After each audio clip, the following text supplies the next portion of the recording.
द्वादश स्थान में सूर्यदेव। भावानुसार किसी भी विद्वान ने द्वादश स्थान के सूर्य के कोई अच्छे फल नहीं बताए।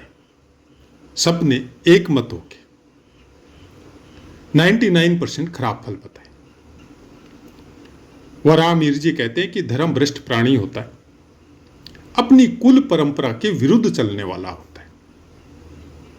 वैसा ही कुछ मंत्रेश्वर महाराज कहते हैं। वो तो यहां तक कहते हैं कि पिता से वैमनस्य रहते, शत्रुता रहती। लेकिन हम लोगों की चर्चा तुला लगन की, और तुला लगन में लाभ भाव का स्वामी सूर्यदेव। तो लाभेश अगर द्वादश स्थान में बैठा हो तो कैसा फल देगा?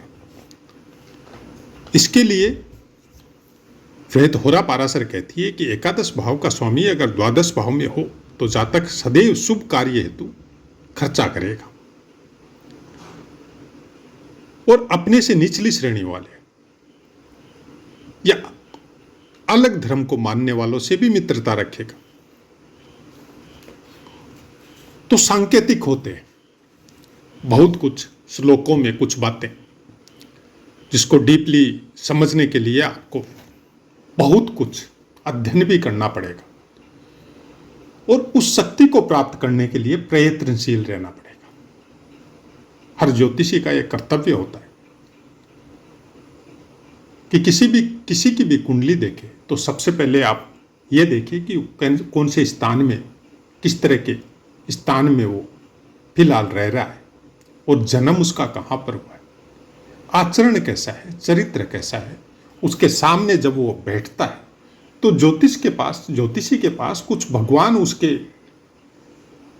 मतलब अच्छे कर्मों की वजह से कुछ ऐसी दृष्टि उसको प्रदान कर देते कि वो प्रायकर समझ जाता है कि जब जैसे ही देखता है तो समझ जाता है इंसान किस तरह की काबिलियत रखता है, किस तरह के कर्म करता है।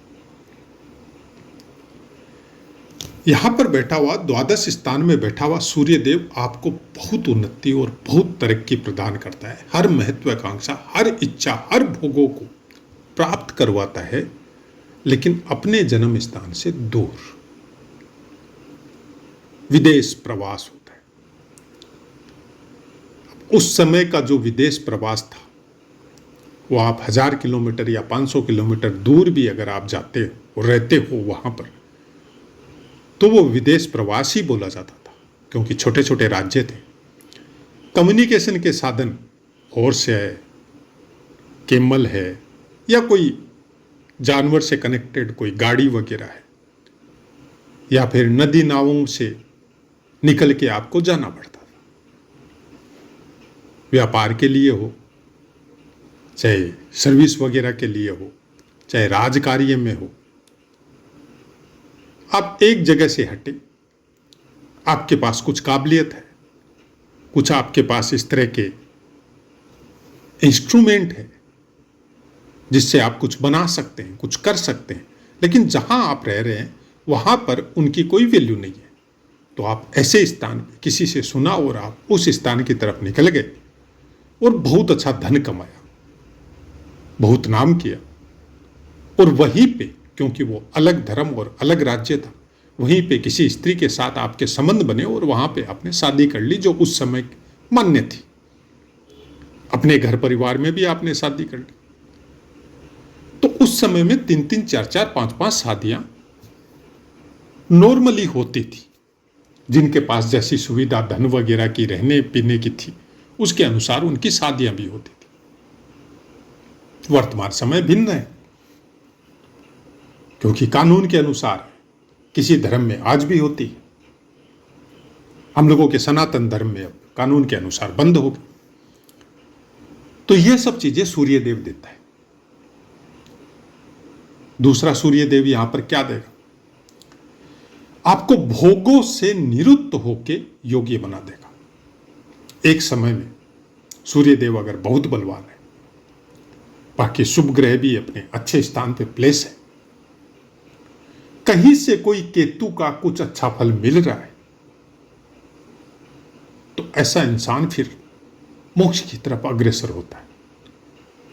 जो कि जिस समय ज्योतिष शास्त्र की रचना थी उस समय कुछ ऐसे आश्रम बनाए गए थे। गृहस्थ आश्रम के बाद में वानप्रस्थ, और फिर सन्यास। एक उम्र के बाद में जब इंसान ये सोचता था कि अब हमारी ड्यूटी पूरी हो गई, हम बेटा बहू को सब कुछ समझाते हैं और अब तीर्थों की तरफ जाते हैं। आज तो तीर्थों का वातावरण कुछ इस तरह से दूषित हुआ है कि जाने की भी इच्छा नहीं होती। उस समय तीर्थों में जाने की उम्र 40 से 50 के बीच में थी और ये सोच के जाते थे इंसान 50 के बाद में कि ठीक है, बद्रीनाथ जाते हैं, आगे केदारनाथ जाएंगे, ईश्वर की इच्छा होगी तो वापस आएंगे, नहीं तो फिर भगवान के धाम में ही शरीर को त्याग देंगे, क्योंकि रास्ते ही कुछ ऐसे थे। हजारों फीट नीचे गहरी खाइयां और बर्फ में कहाँ आदमी चला गया पता ही नहीं चलता था। आज कम्युनिकेशन आपका बहुत फास्ट हो गया। उस समय साधु संतों की टोलियां घूमती थी और गांवों में भी आती थी। गांव वाले सब मिलके उनका सम्मान भी करते थे, उनके रहने का बंदोबस्त करते थे, खाने पीने का बंदोबस्त करते थे। और जो भी बड़े बुजुर्ग जो थे जिनका मन उगता गया संसार से, वो उनके साथ हो जाते थे, क्योंकि उन्हीं टोलियों के साथ उनका तीर्थों में भी भ्रमण होता था और उनको अच्छा ज्ञान भी प्राप्त होता था, ईश्वर की भक्ति भी मिलती थी, क्योंकि एनी टाइम वो भजन में रहते थे। और कुछ ऐसे ऐसे साधु, ऐसी ऐसी टोलियां जो थी, उनमें ऐसे ऐसे ज्ञानी महात्मा थे कि जो सही होता था उसी को लेके जाते थे, बाकी उसको बोलते थे कि भगवान का नाम उच्चारण करो और यहीं पे गृहस्थ में रह के ही अपना जीवन काटो। लेकिन जिनका वानप्रस्थ और सन्यास का प्रबल इच्छा मन में बैठ गई, उसको जरूर लेके जाते थे। तो सूर्य ही देता है। आपका अंतिम समय एकांत में भगवान का भजन करते हुए, कुछ अच्छे तीर्थों में ईश्वर का नाम उच्चारण करते हुए आप अपने शरीर को प्रयाण करेंगे। आप अपनी देह को छोड़ के और फिर वापस आपके प्रारब्ध हुए तो वापस आएंगे, नहीं तो आप भगवान के पास जाएंगे। उसी परम ऊर्जा में आपकी ऊर्जा विलीन होगी। यह सूर्य देव देता है द्वादश स्थान, लेकिन सब काम भोगों से निवृत्त करके देता है। लेकिन यहां पर बैठने के बाद जब काम भोगों की पिपासा या शांति आपको नहीं मिली और एनी टाइम एक से अनेक संबंध आपके बनते गए, बिगड़ते गए, तो फिर ये सूर्य वापस उसी चक्रों में आपको भेज देगा कि बार बार जन्म लो, बार बार मरो, बार बार जन्म लो, बार बार मरो। सूर्य द्वादश स्थान में बैठ के आपके छठे स्थान को पूर्ण दृष्टि से देखता है। कोई भी ऋण आपके ऊपर नहीं छोड़ता, कोई भी रोग आपके शरीर में होने नहीं देता है, कोई भी शत्रु आपका कुछ बिगाड़ नहीं सकता, क्योंकि इनकी दृष्टि बड़ी प्रबल होती। और जहां पर इनकी दृष्टि बढ़ती है वहां पर आप ये सोचो कि 100 डिग्री टेम्परेचर की एक दृष्टि उस स्थान में पड़ रही है और उस स्थान को जला देगी। जैसे हमने दशम स्थान में जब था तो हमने बताया था कि चतुर्थ में पड़ेगी, माता को तकलीफ देगा। एकादश में रहने से पंचम में पड़ेगी, पुत्र संतान 1 या 2 ही होगी, बाकी गर्भ में नष्ट होगी या और कोई कारण होगा, लेकिन फिर भी संतान से दूर रहने से ही संतान की और आपकी भलाई होगी। तो ये सब बातों को आपको समझना पड़ेगा।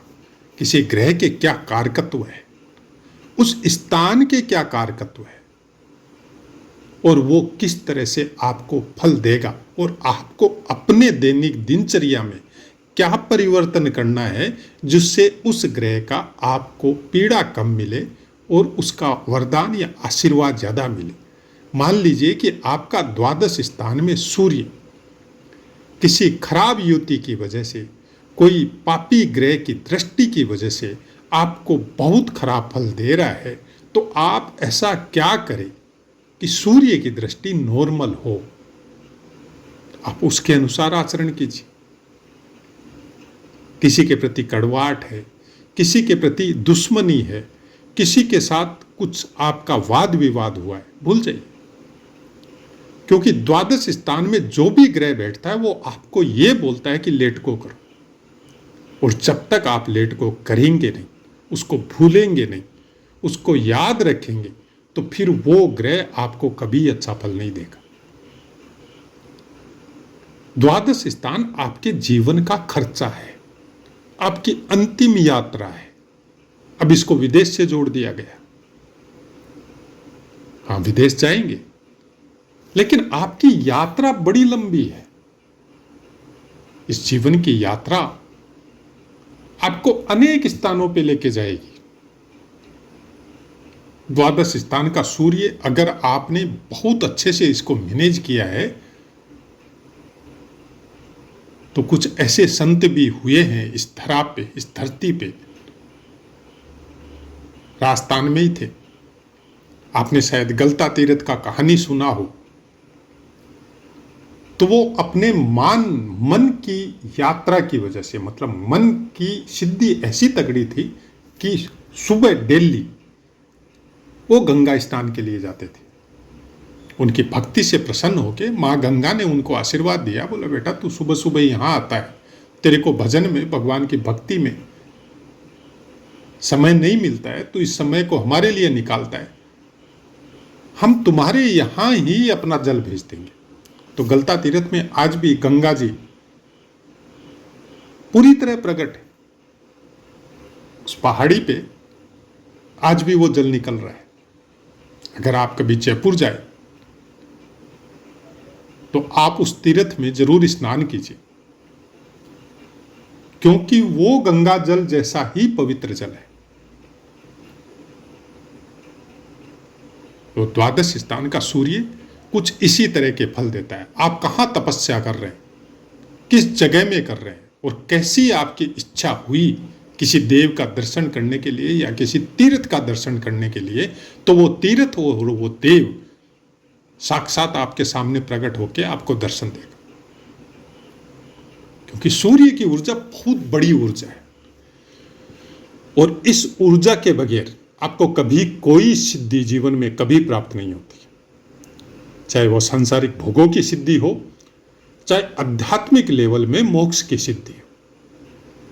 अनंत यात्राओं की तरफ लेके जाने का काम द्वादश स्थान करता है, और इस यात्रा का समापन भगवान की ऊर्जा में विलीन करने का काम भी सूर्य देव करता है। तो आशा है मित्रों, पाठ समझ में आया होगा। अब अपनी वाणी को विराम देते हैं, आपसे आज्ञा लेते हैं। जय माता।